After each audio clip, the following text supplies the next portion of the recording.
Hi అండి, అందరికీ నమస్కారం. హ్యాపీ ఉగాది. మీరందరికీ ఉగాది ఇప్పుడు స్టార్ట్ అయింది, మాకు ఆల్రెడీ అయిపోయింది. అందుకే నేను వీడియో కూడా షూట్ చేశానన్నమాట.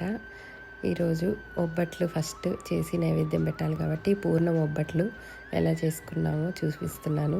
ఈసారి నేను అరిటాకులో చేశాను. నాకు చాలా ఈజీ అనిపించింది వర్క్. చాలా బాగా వచ్చాయి కూడా. నేను నార్మల్ పిండి వేసి లట్టిస్తాను చపాతీలాగా, కానీ ఇవి బాగా వచ్చాయి. నెక్స్ట్ చూడండి, ఖర్జూరం ఒబ్బట్టు. ఇది ఇంకా టేస్ట్ అయితే హైలైట్ ఉంది, బట్ ఖర్జూరం మాత్రం బాగా మెదగాలన్నమాట. రెసిపీ అంతా చూపించి కాలేదు, అది పూర్ణం ఎలా చేశానో. టైం లేదు, ఉండదు కదా ఈరోజు పండగ రోజు. తర్వాత క్యారెట్ బీన్స్ కూర, పూర్ణం చారు, మామిడికాయ పులిహోర, తర్వాత ఫేవరెట్, అందరి ఫేవరెట్ మామిడికాయ పప్పు.